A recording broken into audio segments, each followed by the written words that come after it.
Welcome back to the Son of Saturn podcast.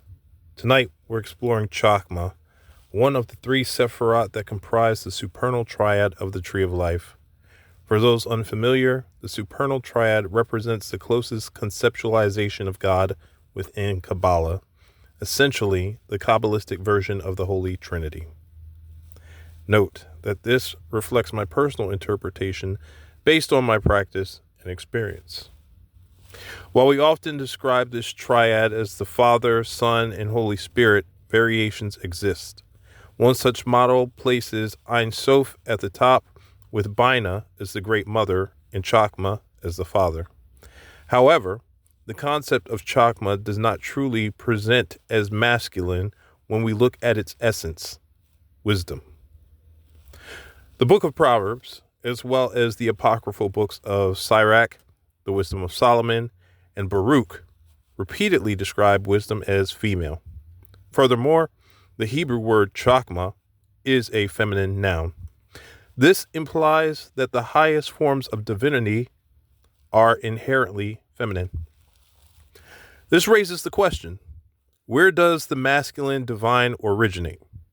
How could a singular female entity create derivatives of itself?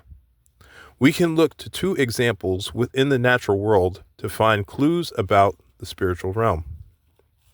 Parthenogenesis. This is a biological process where certain species, such as specific spiders, give birth without a male. It is often described as a virgin birth. Sequential hermaphroditism. Certain frog species possess the ability to change their gender. Mainstream Christianity often presents a purely masculine God.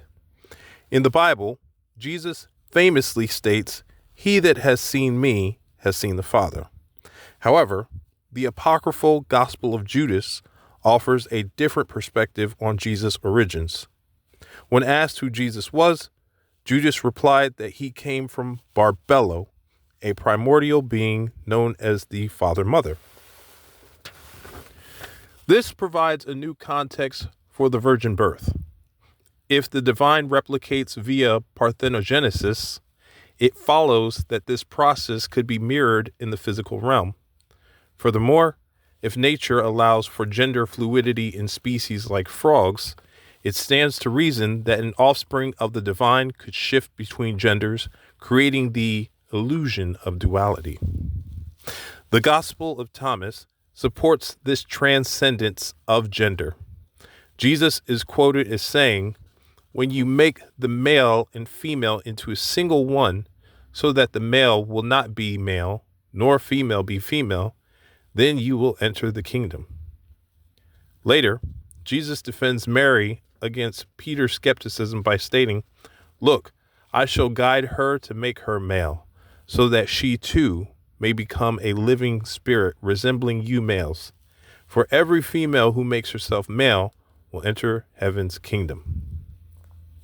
What does this mean for the occult initiate?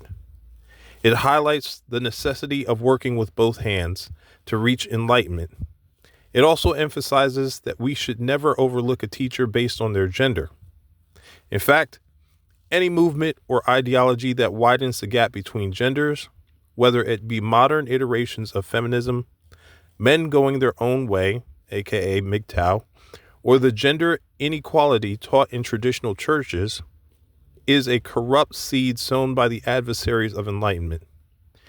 Instead of division, we should be bridging gaps, healing wounds, and fostering honest dialogue to advance our collective consciousness.